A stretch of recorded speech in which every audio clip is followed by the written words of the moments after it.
My name is Ava Rodriguez, 32, and nothing prepares you for finding your daughter alone, scrubbing floors on her hands and knees. My marketing job often takes me away, but coming home early that day changed everything. Sophia, my sweet 8-year-old, trembled when I walked in. My in-laws had never fully accepted her since I married Mark. They'd taken their real granddaughter, Emily, to an amusement park instead. What happened next would redefine our family forever. I've always been career-driven, working my way up in digital marketing while juggling motherhood. But make no mistake, Sophia has always been my priority, my heart walking outside my body. Some days, the balance feels impossible, but we make it work. I met Mark Davis 6 years ago at a friend's barbecue. Sophia was just 2 then, a curly-haired toddler who stole everyone's hearts, including Mark's. From day one, he'd get on the floor to play with her, read her stories with all the silly voices, and never once treated her differently because she wasn't biologically his. Sophia came into my life through tragedy. My cousin, Eleanor, had been my best friend since childhood. When she and her husband died in a horrific car accident, their daughter, Sophia, had no one else. I was 24, single, and terrified, but I knew I had to step up. The adoption process was emotional but necessary. Sophia deserved stability and love, and I promised to give her both for the rest of her life. When Mark proposed a year after we met, he included Sophia in the sweetest way. He got down on one knee with 2 rings, one for me and a small heart necklace for Sophia, and asked if we would both do him the honor of becoming his family. After the wedding, Mark legally adopted Sophia too. On paper and in our hearts, we were a complete family unit. That's when I first met David and Evelyn Davis, Mark's parents. They seemed pleasant enough at first, if a bit reserved. They brought gifts for Sophia, but their smiles didn't quite reach their eyes when they hugged her. I chalked it up to them needing time to warm up to this instant family situation. "She's a pretty little thing," Evelyn had commented, studying Sophia's features. "Doesn't look much like either of you, though, does she?" The comment stung, but Mark quickly explained that Sophia was adopted, and I appreciated how he said it matter-of-factly, without apology or qualification. Then there was Michael, Mark's younger brother, and his daughter, Emily. By coincidence, Emily was also 8, born just 2 months after Sophia. The cousins got along well at first, playing together at family gatherings while the adults watched. But I started noticing patterns at these events. The grandparents would bring 2 gifts, but Emily's was always larger or more expensive. They'd take photos with both girls, but post only the ones with Emily on social media. When Sophia would speak, Evelyn sometimes seemed to not hear her, yet she'd hang on Emily's every word. Mark noticed too. After a particularly obvious Christmas, where Emily received a tablet while Sophia got coloring books, he confronted his parents privately. "Sophia is my daughter," he told them firmly. "I need you to treat her with the same love and attention you give to Emily." They denied any favoritism. "Of course," David had dismissed, "you're being oversensitive. We love both the girls equally. Sophia just seems more interested in arts and crafts." But the pattern continued. At Easter, they'd hide more eggs for Emily to find. At Thanksgiving, they'd ask Emily about school, but not Sophia. Small things perhaps, but they accumulated like tiny paper cuts on Sophia's sense of belonging. "Why doesn't Grandma Evelyn ask me to bake cookies with her like she does with Emily?" Sophia asked once, her voice small. I had no good answer. I tried to make up for it by creating special traditions just for us. Mark was wonderfully supportive, always validating Sophia's feelings while trying to maintain peace in the family. "They're from a different generation," he'd say. "They'll come around eventually." I wasn't so sure, but I respected his desire to believe the best about his parents. This delicate family ecosystem was what made my recent business trip so complicated. I'd been putting off this New York City conference for months, but when my boss made it clear that my presence was non-negotiable for this potential client meeting, I finally agreed. Mark assured me he would take care of everything with Sophia: school drop-offs, dance class, homework, the whole routine. "We'll be fine, babe," he promised, kissing my forehead as I fretted over my packing list. Sophia seemed okay with the plan too, excited about special time with Mark. Everything was arranged perfectly until it wasn't. 2 days before my departure, Mark received an urgent call from his company's Los Angeles office. A major client was threatening to pull their account, and as senior account manager, Mark's presence was required immediately. We scrambled to find alternative childcare options. Our regular babysitter was away at college, and our backup was already committed. Mark suggested his parents. "They've been asking to spend more time with Sophia," he reasoned. "This could be good for their relationship." I hesitated, remembering all those small moments of favoritism. "I don't know, Mark. Maybe my mom could fly in from Florida on such short notice?" "And she just had that knee surgery," Mark reminded me. "Look, I know my parents aren't perfect, but they're capable caregivers. It's just 3 days, and I'll be back before you." Reluctantly, I agreed. We didn't have many options, and I wanted to believe it could be a turning point in their relationship with Sophia. Maybe some one-on-one time was exactly what they needed. The morning I left, Evelyn and David arrived at our house with overnight bags. "We've got everything under control," Evelyn assured me, barely making eye contact as she scrolled through her phone. "We raised 2 boys. You know, one little girl will be a breeze." I knelt down to Sophia's level. "Be good for Grandma and Grandpa, okay? I'll call every night, and Daddy will be back in 3 days." Sophia nodded bravely, though I could see uncertainty in her eyes. "I'll be okay, Mommy. I'll help with chores and everything." "You don't need to worry about chores, sweetie. Just be a kid and have fun," I said, hugging her tightly. "I love you more than all the stars in the sky." "Love you to the moon and back," she whispers. Our usual goodbye. My New York meetings were back to back, but I made time each evening to video call Sophia. The first night, she seemed fine, if a bit quiet. She reported that they'd had spaghetti for dinner and watched a movie afterward. "Are you having fun with Grandma and Grandpa?" I asked. "It's okay," she said, shrugging. "Grandma made me pick up my toys twice. She said I was messy." I frowned slightly. Sophia was actually quite tidy for an 8-year-old. "Well, remember, it's their house rules while they're there. Just 2 more days, sweetie." The second night, our call was briefer. David answered instead of Sophia, saying she was finishing her dinner and would call back. But that call never came. When I tried again before bed, Evelyn answered, sounding irritated. "Sophia's already asleep. She was overtired from playing all day. We'll have her call you tomorrow." Something felt off, but I couldn't put my finger on what. Mark called later to say his meetings in Los Angeles were running longer than expected. "My parents are okay with staying an extra day," he said. "I should be back the day after tomorrow, and you'll be home the day after that." On the third day of my trip, something unexpected happened. The client we'd been courting decided to sign early, canceling our final 2 days of meetings. Suddenly, I found myself with the opportunity to fly home early. "Are you sure you don't want to stay and do some sightseeing?" my colleague asked. "New York's beautiful this time of year." But all I could think about was getting home to Sophia. The brief, awkward calls with my in-laws had left me uneasy. I booked the first available flight, deciding not to tell anyone I was coming home early. I'd surprise Sophia and relieve my in-laws earlier than expected. A win for everyone. During the flight, I found myself increasingly anxious to get home. I tried calling the house from the airport after landing, but no one answered. I texted Mark to let him know I was heading home early. "That's great," he responded. "Still stuck in Los Angeles. Client issues more complicated than expected. Love you both." As I drove from the airport, I felt a growing sense of anticipation mixed with an inexplicable dread. I chalked it up to travel fatigue and maternal guilt for being away. I couldn't wait to see Sophia's face when I walked through the door unexpectedly. I imagined her squeals of delight, the running hug, the stream of stories she'd want to tell me all at once.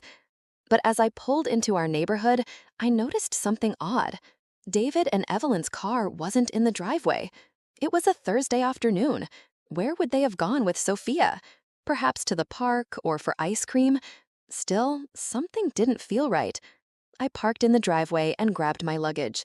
the spring air surprisingly cool as I made my way to the front door. Our house seemed unusually quiet as I entered. "Hello, Sophia? Anyone home?" I called out, setting down my bags in the entryway.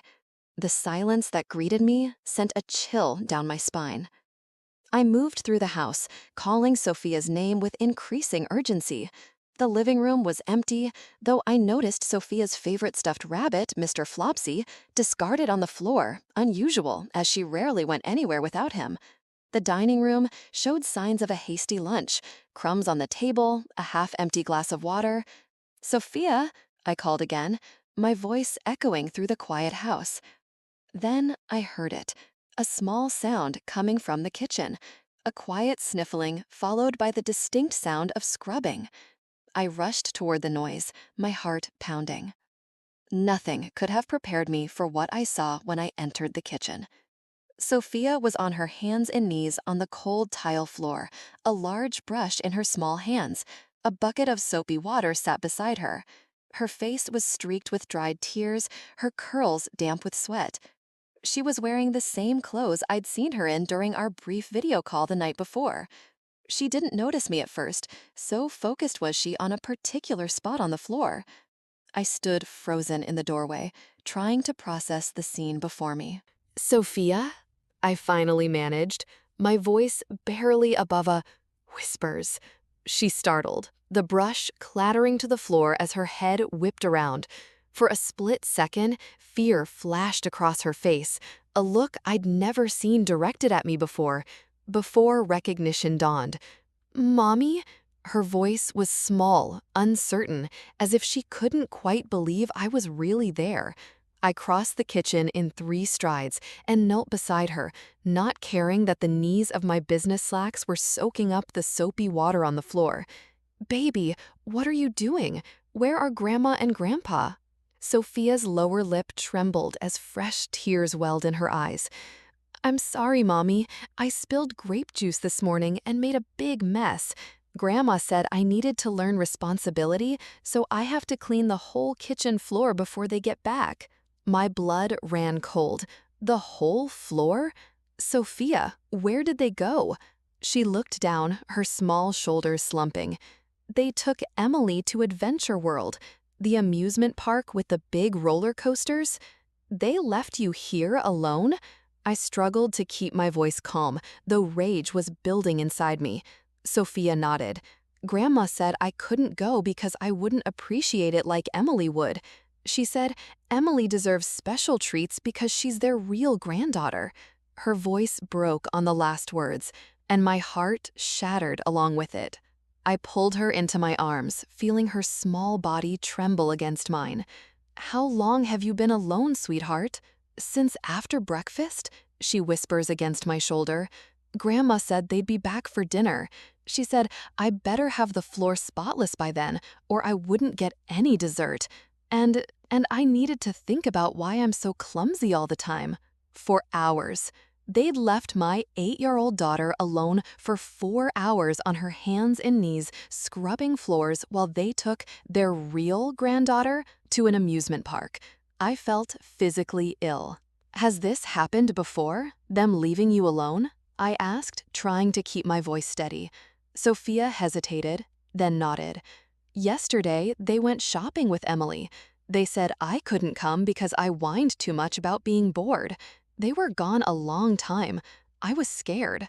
I closed my eyes, fighting back tears of rage and guilt. "What else happened while I was away, Sophia? You can tell me anything. I promised I won't be mad at you." Her story spilled out in fits and starts. How Emily had been given new toys while Sophia watched. How Sophia had been made to help with chores, dishes, dusting, picking up, while Emily played. How Evelyn had repeatedly made comments about Sophia not really being family and not having Davy's blood. "Grandma said I should be grateful that you and Daddy took me in because nobody else wanted me," Sophia said, her voice so matter-of-fact that it was clear she believed it. She said, "I'm lucky because I could have ended up in an orphanage." Each word was like a knife to my heart. I held Sophia tighter, rocking her gently. Listen to me very carefully, Sophia Elizabeth Rodriguez Davies. You are not lucky we took you in. We are the lucky ones. Every single day, I thank my lucky stars that I get to be your mom. You are the most precious, most important person in my life, and I am so, so sorry this happened. You're not mad at me for spilling the juice? She asked in a small voice. Of course not. Accidents happen. Everyone spills things sometimes, I assured her, brushing back her damp curls. No one should ever make you clean an entire floor as punishment, and they absolutely should never, ever have left you alone. That was wrong of them, not you. I helped Sophia to her feet, noticing for the first time how exhausted she looked. There were angry red marks on her knees from kneeling on the hard floor for so long, and her hands were pruned and raw from the cleaning solution. Let's get you cleaned up, and then we're going to have some ice cream, I said decisively, leading her to the bathroom. As I helped her wash her hands and face, my mind raced with fury and plans. Am I in trouble with Grandma when they come back? Sophia asked as I applied lotion to her chapped hands. No, baby, you're not in trouble with anyone, but Grandma and Grandpa are in very big trouble with me. Sophia's eyes widened. Are you going to yell at them? I considered this, taking a deep breath. No, I'm not going to yell, but I am going to make sure this never happens again. No one treats my daughter this way. No one. After getting Sophia cleaned up, I took her for ice cream at her favorite shop downtown. As she happily worked her way through a rainbow sherbet cone, I studied her closely, noticing things I'd missed in my initial shock. She seemed thinner after just a few days, with dark circles under her eyes.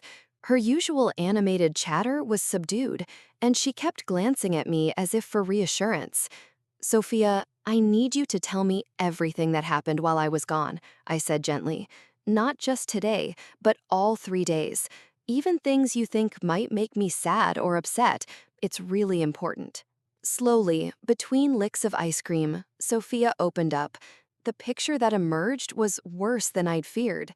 The first day had been okay, tense but manageable. By the second day, the differential treatment had become blatant. Emily had been allowed to watch TV while Sophia had to read quietly. When both girls had gotten excited and loud during a game, only Sophia had been scolded for being out of control. Grandma said Emily knows how to act like a proper young lady because she is good breeding, Sophia reported, clearly not understanding the full implication of the words. What does breeding mean, Mommy? Like dogs? I swallowed hard. It's a very old-fashioned and incorrect way of talking about families. Grandma shouldn't have said that. Then came the revelation that Sophia had been made to eat different food, simpler, less favorite options, while Emily got her preferred meals. When Sophia had asked for the same chicken nuggets Emily had, Evelyn had told her, "Those are special for Emily. You can have a sandwich." The amusement park trip wasn't the first outing Sophia had been excluded from either. They'd taken Emily to a movie the previous afternoon, leaving Sophia at home with stern instructions to think about her behavior. What behavior? I asked, keeping my voice neutral despite my rising anger. Sophia shrugged. Grandma said I was disrespectful when I asked if I could have dessert like Emily did. But Emily got ice cream and I didn't get any. Was that bad to ask? No, sweetheart, that wasn't bad at all, I assured her. By the time we finished our ice cream, I had made up my mind. This wasn't a misunderstanding or a one-time poor decision. This was a pattern of emotional abuse and neglect directed at my child, and it ended today. In the car, I tried calling Mark again, but it went straight to voicemail. I sent him a text instead. Call me ASAP, emergency with your parents and Sophia. At home, I ran Sophia a bubble bath, something she loved, and let her play while I paced in the hallway, phone in hand. When Mark finally called back, his voice was tense with worry. What's wrong? Is Sophia okay? I stepped into our bedroom and closed the door before letting everything spill out, finding Sophia alone, the scrubbing, the amusement park, all of it. Mark's initial disbelief quickly gave way to horror, then rage. They left her alone for hours. His voice rose with each word. And they said those things to her about not being real family? Yes, I confirmed, keeping my voice low so Sophia wouldn't hear. Mark, this is beyond favoritism. This is emotional abuse. And leaving an 8-year-old alone for hours is neglect, possibly even criminal. There was a long silence on the other end of the line. Then, I'm coming home. I'll get the next flight out. What about your client? Screw the client, Mark said with a vehemence I rarely heard from him. My daughter comes first, always. The word daughter, not stepdaughter or your daughter, but simply daughter, warmed something in my chest, even amid the anger and pain. Mark, I said carefully, we need to decide how to handle this before they come back.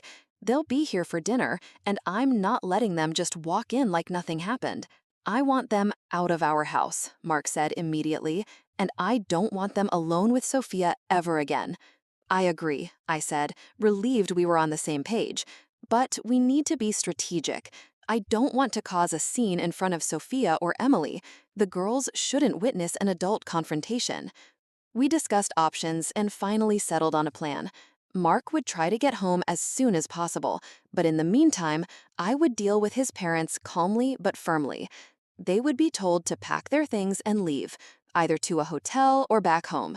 We would make it clear that their unsupervised access to Sophia was permanently revoked. They're going to fight this, Mark warned. They'll say we're overreacting, that leaving her alone wasn't a big deal, that kids need discipline. Let them, I said, a new steel in my voice. I don't care what excuses they make. They left our daughter alone for hours after making her feel worthless. There's no coming back from that. After hanging up, I checked on Sophia, who was happily playing with her bath toys, seemingly more relaxed now. I sat on the edge of the tub and helped her wash her hair, fighting back tears as I noticed a small bruise on her shoulder. "How did you get this, sweetie?" I asked casually. "Oh," Sophia said, barely glancing at it. "Grandma grabbed me there when I dropped a plate yesterday. It was an accident, though. I was being clumsy." I took a deep breath, reminding myself to stay calm for Sophia's sake. That's not being clumsy, that's just being a normal kid, and adults should never grab children hard enough to leave marks, even if they're frustrated. After her bath, I helped Sophia into her favorite pajamas, though it was only late afternoon. She needed comfort now, not proper dinner attire. We cuddled on the couch, watching her favorite movie, and I explained in age-appropriate terms what would happen next. Grandma and Grandpa made some very bad choices, I told her. The kind of choices that mean they can't be trusted to take care of you properly, so they won't be staying here anymore. Sophia looked up at me, her eyes wide. Are they in trouble? Yes, I said honestly, big trouble. What they did was wrong, and there are consequences for that. Will I still see Emily? She asked, her voice small. My heart ached. Despite everything, she was worried about losing her cousin. Of course you will. Emily didn't do anything wrong, and neither did you. This is about the grown-ups' behavior, not yours. As the afternoon wore on, I checked the time repeatedly. It was approaching 5:30 p.m., typically dinner time in our household. Soon, the in-laws would return with Emily, and I needed to be ready. I asked Sophia to play in her room when they arrived, promising to call her down later. Are you sure you're not mad at me, Mommy? She asked as I tucked Mr. Flopsy into her arms. I have never been more sure of anything in my life, I told her, kissing her forehead. I love you more than you could ever know. As I closed Sophia's door, I heard a car pull into the driveway. I squared my shoulders and went downstairs to meet them. Whatever happened next, I knew one thing with absolute certainty. No one would ever make my daughter feel unwanted in her own home again. The front door swung open with a burst of laughter. Evelyn entered first, holding shopping bags emblazoned with the Adventure World logo. Behind her came David, carrying a tired-looking Emily on his shoulders. None of them noticed me standing in the living room entryway until I cleared my throat. Evelyn jumped, clutching her chest. Ava, good heavens, you scared me. What are you doing home? Where's Sophia? David asked, looking around as he lowered Emily to the ground. Sophia is upstairs, I said, my voice steady despite the fury coursing through me. She's resting after spending 4 hours scrubbing the kitchen floor alone in an empty house. Evelyn's face flickered with something, guilt perhaps, or simply annoyance at being caught, before settling into a defensive frown. Oh, don't be so dramatic. She made a mess and needed to clean it up. It's called teaching responsibility. Responsibility? I repeated, fighting to keep my voice level. You call leaving an 8-year-old child alone for hours while you go to an amusement park teaching responsibility? David stepped forward, setting down the bags he was carrying. Now, Ava, it wasn't like that. Sophia was being difficult this morning, throwing a tantrum about the juice. She needed some quiet time to think about her behavior. A tantrum? I asked. Sophia told me she accidentally spilled juice and apologized immediately. Well, she would say that, wouldn't she? Evelyn snorts, removing her jacket. I've noticed she tends to twist the truth when it suits her, not like our Emily. The casual cruelty of the comparison made my blood boil, but I maintained my composure. Regardless of what happened with the juice, you left an 8-year-old child alone. Do you realize that's legally considered neglect in this state? I could call Child Protective Services right now. That got their attention. David's face paled slightly, while Evelyn's eyes narrowed. You wouldn't dare, she hissed. We were only gone a few hours, and Sophia is perfectly fine. Stop being hysterical. I'm not being hysterical, I replied. I'm being a mother who came home to find her daughter alone, terrified, and scrubbing floors on her hands and knees while being told she's not a real member of this family. David at least had the decency to look uncomfortable. We never said that, really.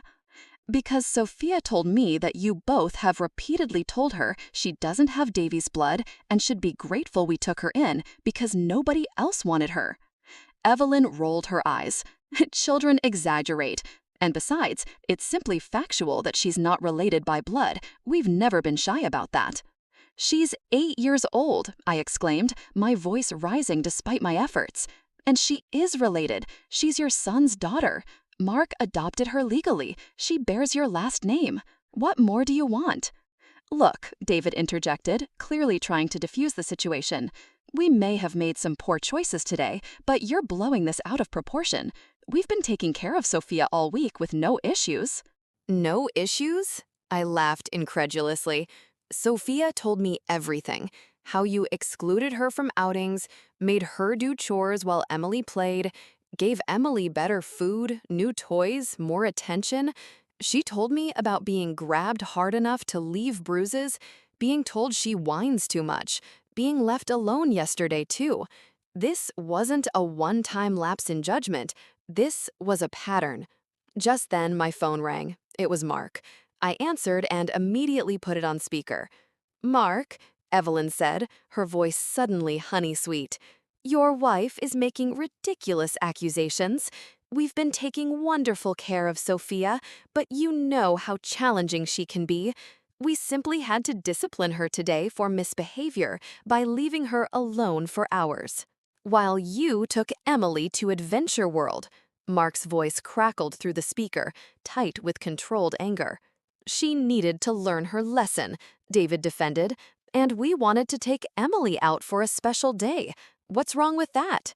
What's wrong, Mark said slowly, is that you abandoned my daughter. You neglected her. You made her feel unwelcome in her own home and unwanted in her own family. Oh, please, Evelyn, sarcastic. She's being oversensitive, just like her mother. Honestly, Mark, I don't know what you expected. Blood is thicker than water, after all.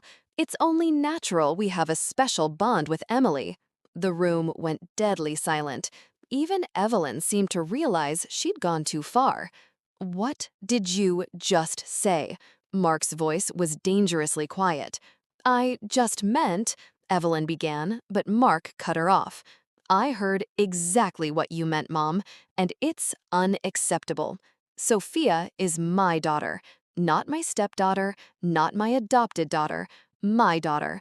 And if you can't treat her with the same love and respect you show Emily, then you don't deserve to be in her life. Evelyn's face contorted with indignation. How dare you speak to me that way? After everything we've done for you, we're your parents. And I'm Sophia's parent, Mark replied firmly, which means my job is to protect her, even from you. I took over then, keeping my voice calm but resolute. Here's what's going to happen. You're going to pack your things and leave our house tonight. You can go to a hotel or drive back home. I don't care which, but you're not staying here and you will not have unsupervised access to Sophia again. This is absurd, Evelyn sputtered. David, say something. David looked torn, his gaze moving between his wife and the phone. Son, I think we all need to calm down and discuss this rationally. We made a mistake today, but surely cutting us off from our granddaughter is an overreaction. It's not just today, I said. It's every comment, every comparison, every time you've made Sophia feel less than. It's the fact that she genuinely believes she deserves to be treated worse than Emily because she's not a real Davies. And it stops now, Mark added through the phone. I'm getting on a flight in an hour. By the time I get home, I expect you to be gone. We can discuss future supervised visits after Sophia has had time to heal from this.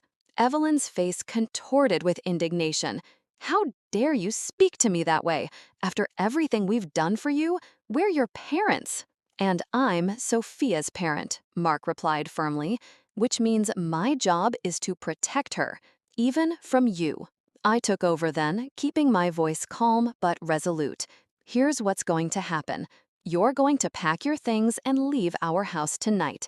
You can go to a hotel or drive back home. I don't care which, but you're not staying here and you will not have unsupervised access to Sophia again. This is absurd, Evelyn sputtered. David, say something. David looked torn, his gaze moving between his wife and the phone. Son, I think we all need to calm down and discuss this rationally.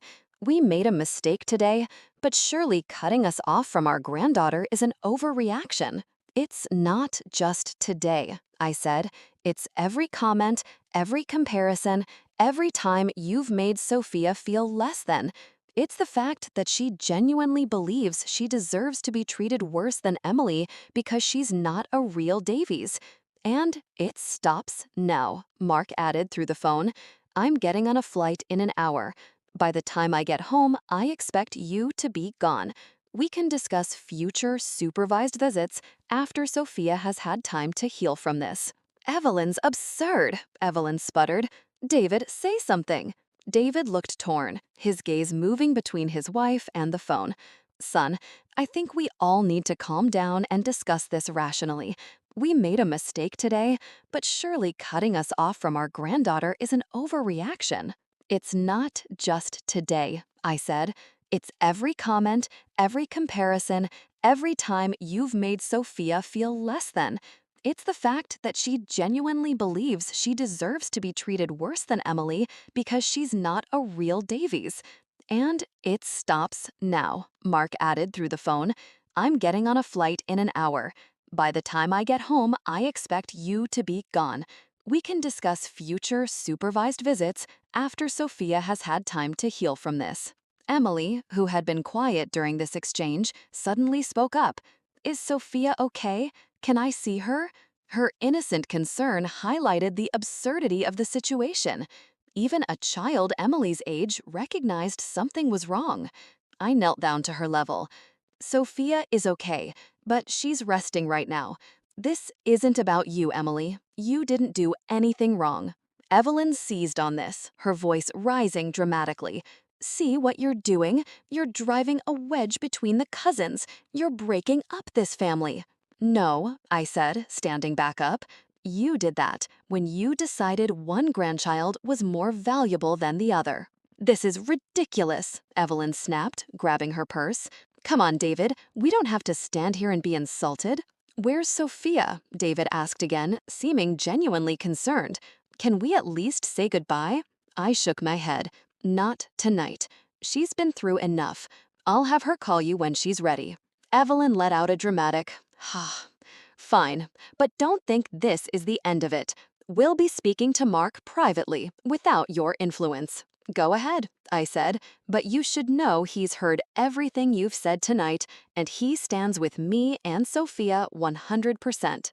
As they gathered their belongings, Evelyn turned to me one last time. "You know, Ava, we always thought Mark could do better. Now we know we were right." The barb was meant to hurt, but I simply smiled. Funny, I was just thinking the same thing about Sophia's grandparents.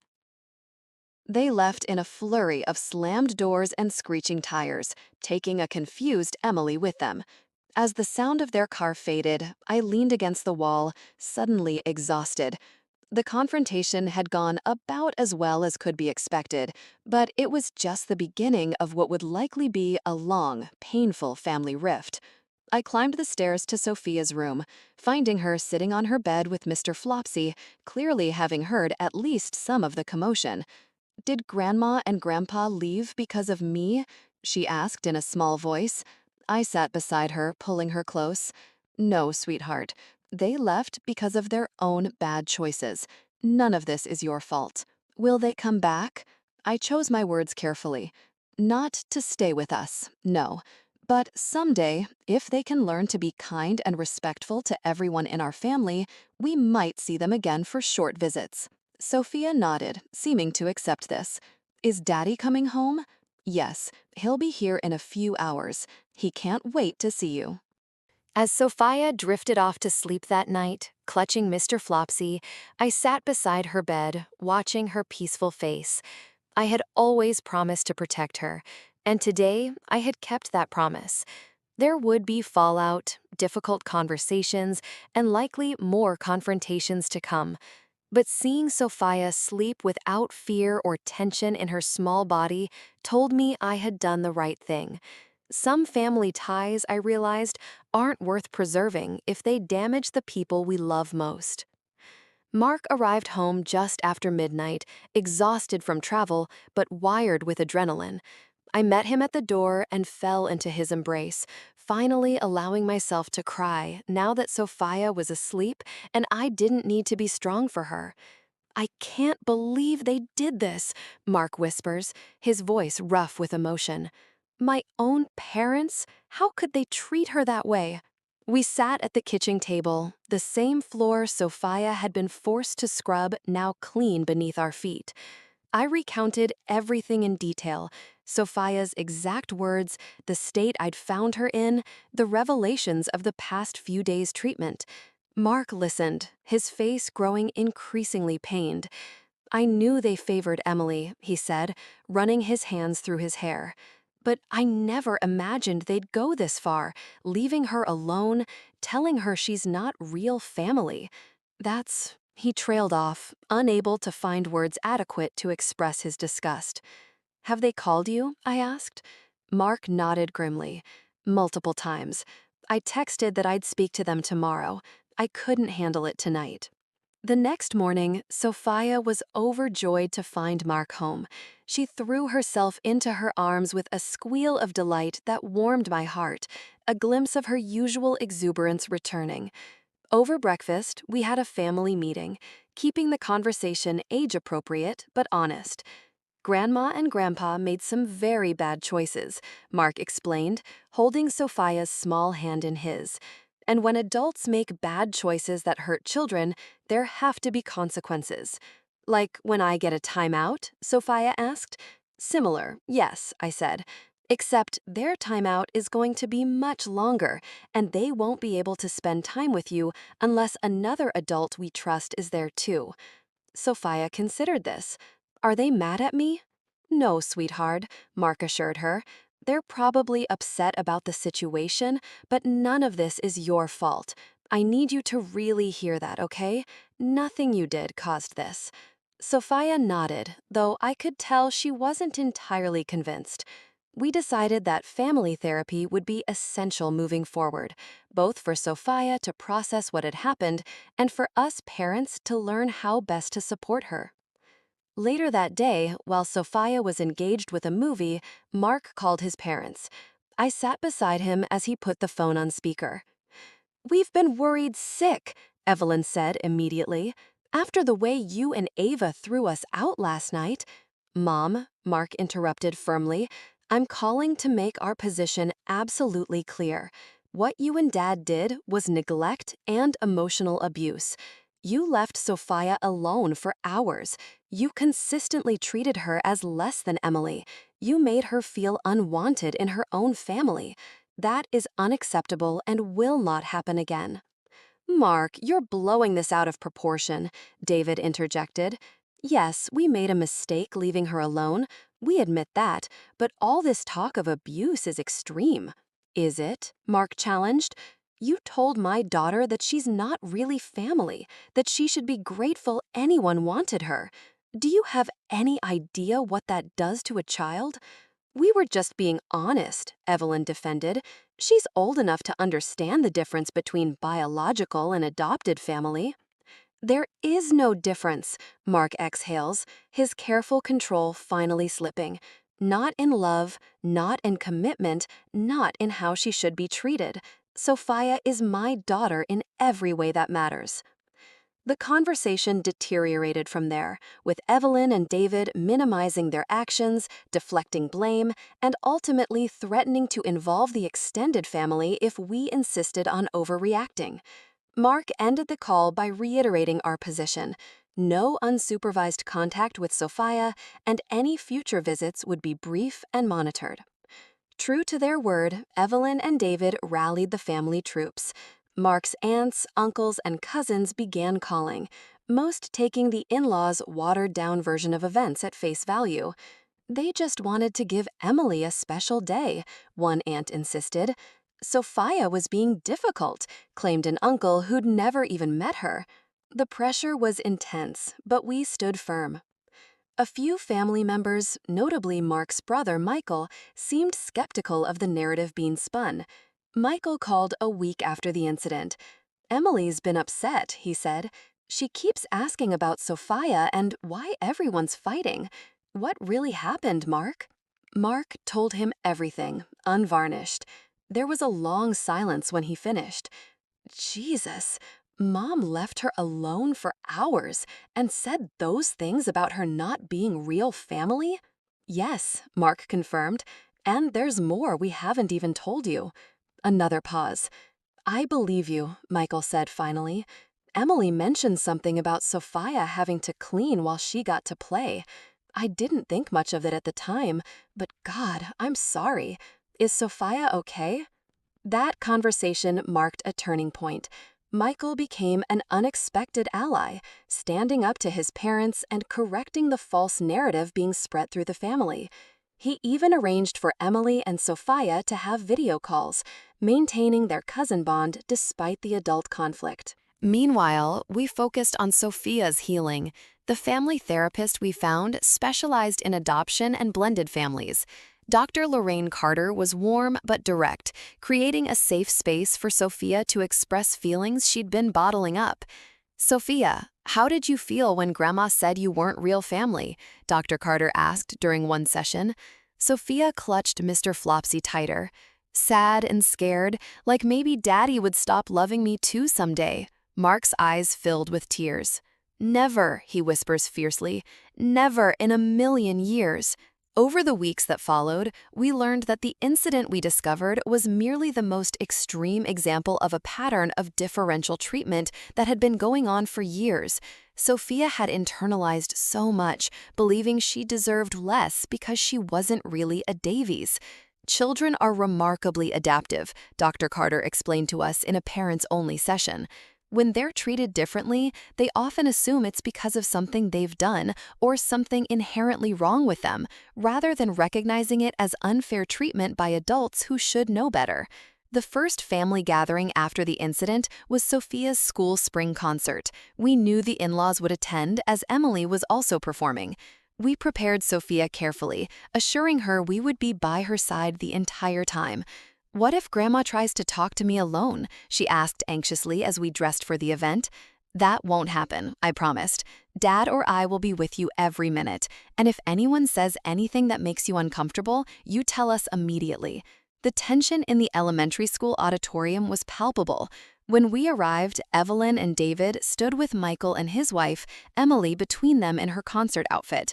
They spotted us immediately, Evelyn's face tightening while David looked away. We guided Sophia to her classroom, deliberately taking a path that avoided the in-laws.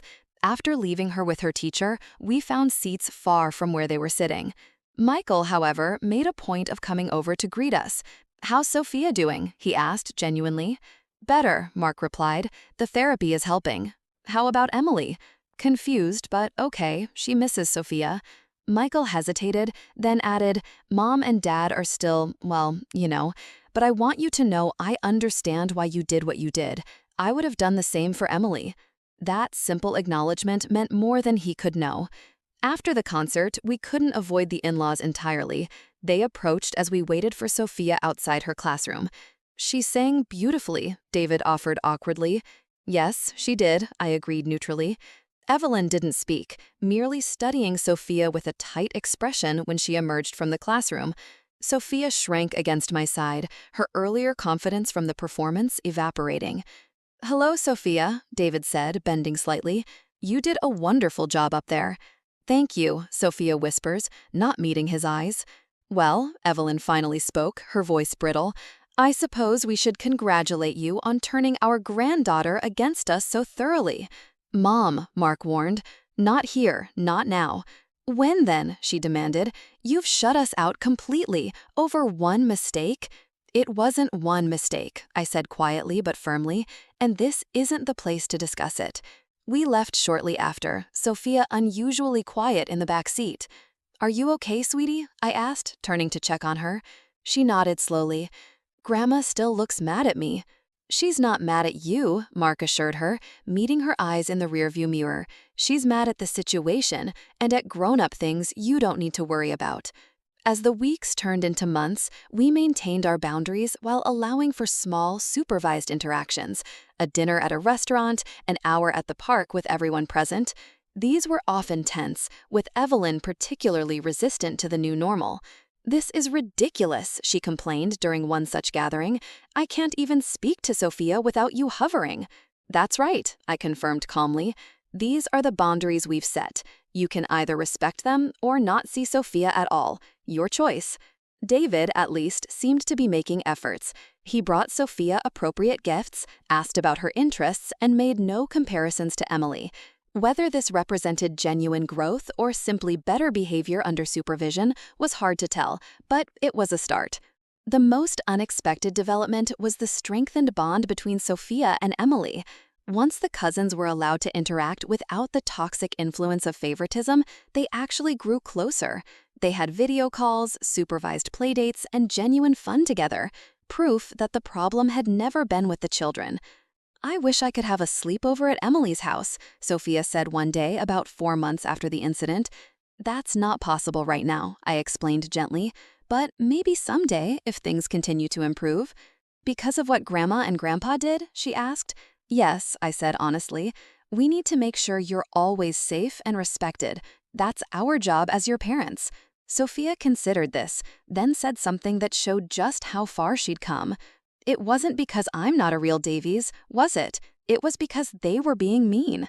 "Exactly," Mark said, pride evident in his voice. "And being a Davies has nothing to do with blood or DNA. It's about love and respect and treating each other with kindness." 6 months after that terrible day, we discovered through therapy that there had been even more instances of favoritism and emotional manipulation than we'd initially realized. Small moments that had seemed insignificant at the time now formed a clear pattern of behavior designed to make Sophia feel less than. "The good news," Dr. Carter told us, "is that Sophia is young and resilient. With consistent support and love from you both, she can and will recover from this. The work you're doing now is literally rewiring her brain to understand that she is worthy, loved, and equal." Mark and I committed ourselves fully to that work, creating new family traditions that celebrated our unique family story. We read books about adoption, talked openly about different types of families, and made sure Sophia knew her origin story was one of love, not loss. Slowly, we began to see our daughter emerge from the shadow of insecurity that had been cast over her. The light returned to her eyes, her laughter became more frequent, and the constant need for reassurance gradually faded. She was healing, and so were we.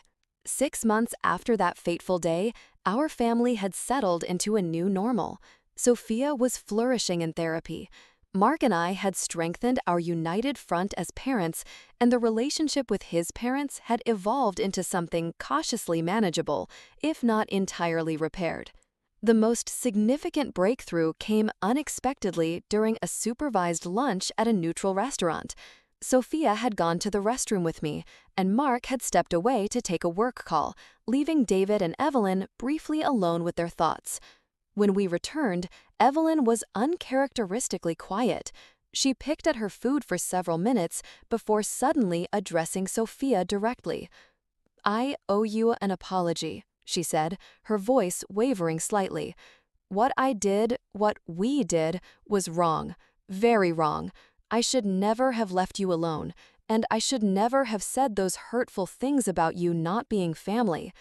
Sophia stared at her grandmother, clearly surprised by this sudden contrition.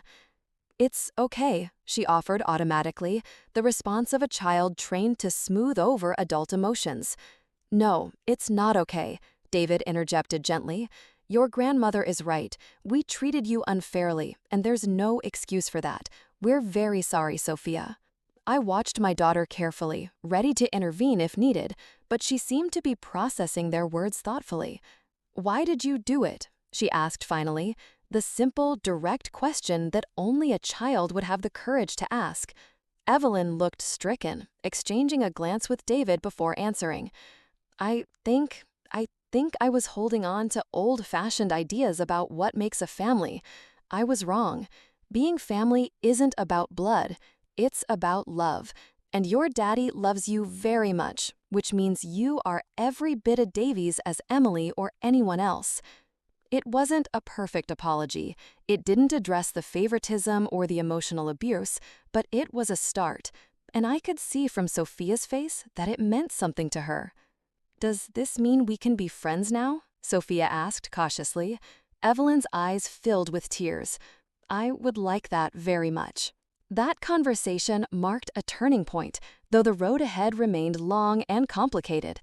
Evelyn began individual therapy at Dr. Carter's recommendation, working through her own deeply ingrained beliefs about family and bloodlines. David, who had always been more passive in the dynamic, became more actively engaged in building a relationship with Sophia based on her actual personality and interests, not comparisons to Emily. The cousins' relationship continued to blossom, free from the toxic favoritism that had previously tainted it. Emily, now understanding more about what had happened, became surprisingly protective of Sophia. "Grandma, you have to ask Sophia what she wants too, not just me," she'd say when Evelyn slipped into old patterns. The accountability from her beloved biological granddaughter often seemed to impact Evelyn more profoundly than anything Mark or I could say. Mark's relationship with his parents had been fundamentally altered. The blind trust was gone, replaced by cautious vigilance. But as they demonstrated consistent effort to change, he gradually allowed himself to hope for real reconciliation. "I never thought I'd have to parent my own parents," he confessed to me one night. "But that's essentially what we're doing, teaching them how to behave appropriately with our child." "You're breaking a cycle," I pointed out. "Think about it. Your parents probably learned these attitudes from their parents. By standing firm now, you're ensuring Sophia won't carry these harmful beliefs forward." Mark's relationship with his parents had been fundamentally altered. The blind trust was gone, replaced by cautious vigilance. But as they demonstrated consistent effort to change, he gradually allowed himself to hope for real reconciliation. "I never thought I'd have to parent my own parents," he confessed to me one night. "But that's essentially what we're doing, teaching them how to behave appropriately with our child." "You're breaking a cycle," I pointed out. "Think about it. Your parents probably learned these attitudes from their parents. By standing firm now, you're ensuring Sophia won't carry these harmful beliefs forward." Mark's relationship with his parents had been fundamentally altered. The blind trust was gone, replaced by cautious vigilance. But as they demonstrated consistent effort to change, he gradually allowed himself to hope for real reconciliation. "I never thought I'd have to parent my own parents," he confessed to me one night. "But that's essentially what we're doing, teaching them how to behave appropriately with our child." "You're breaking a cycle," I pointed out. "Think about it. Your parents probably learned these attitudes from their parents. By standing firm now, you're ensuring Sophia won't carry these harmful beliefs forward." The extended family, which had initially rallied around Evelyn and David, gradually came to understand the gravity of what had occurred. Michael and his wife became our strongest allies, often serving as bridges between the two sides of the family divide. "Mom admitted to me that she doesn't know why she treated Sophia that way," Michael told Mark during a brother's lunch. "She said she never consciously decided to favor Emily, but she just did. I think she's genuinely trying to understand it now." Sophia's healing was our primary focus throughout this period. The emotional wounds inflicted by years of subtle and not so subtle discrimination ran deep, but children are remarkably resilient when given the right support. "I used to think there was something wrong with me," Sophia confided during a family therapy session. "Like I wasn't good enough to be a real Davies. But now I know that's not true. I am a real Davies, and a real Rodriguez, too. I have two families that love me." Her words brought tears to my eyes. After everything she'd been through, my daughter had emerged with wisdom beyond her years and a stronger sense of self. By the 1-year mark after the incident, we had established a new family equilibrium. Evelyn and David were allowed supervised visits, which were gradually increasing in duration as they demonstrated consistent respect for our boundaries. Sophia felt safe with them again, though she remained more guarded than she was with other family members. "The goal isn't to pretend this never happened," Dr. Carter reminded us during a family session that included the grandparents. "The goal is to learn from it, grow from it, and build healthier relationships moving forward." Evelyn nodded, her usual defensiveness notably absent. "I never want Sophia to feel unwanted or less than again. I'm still learning, but I'm committed to doing better." For the first time, I believed her. We celebrated Sophia's 9th birthday with a party that included both sides of the family. Watching her blow out candles surrounded by people who truly valued her for exactly who she was, I reflected on the painful journey that had brought us here. Finding Sophia alone that day, scrubbing floors while being told she wasn't real family, had been one of the most horrific moments of my life. But the aftermath, the boundaries we set, the therapy we embraced, the difficult conversations we had ultimately strengthened our family in ways I couldn't have imagined. Most importantly, Sophia now knew with absolute certainty that she was loved, protected, and worth fighting for. No child should ever have to learn that lesson through trauma, but the lesson itself was invaluable. As I watched her, with Emily, accept a carefully chosen gift from Evelyn and beam at Mark's enthusiastic photography, I knew we had done the right thing. We had refused to accept the unacceptable. We had protected our daughter when she couldn't protect herself. And in doing so, we had taught her the most important lesson of all, that love isn't about blood or biology. It's about choice, commitment, and unwavering support. If you're watching this and have ever felt like you had to accept unfair treatment of your child for the sake of family harmony, I hope our story gives you courage. Standing up for your child might be difficult, uncomfortable, or even heartbreaking in the moment, but it's always, always worth it. Have you ever had to set difficult boundaries with family to protect your children? How did you handle it? Share your experiences in the comments below. And if this story resonated with you, please hit the like button and subscribe to my channel for more real-life stories about family, motherhood, and the sometimes messy journey of doing what's right. Thank you for listening, and remember, blood doesn't make a family.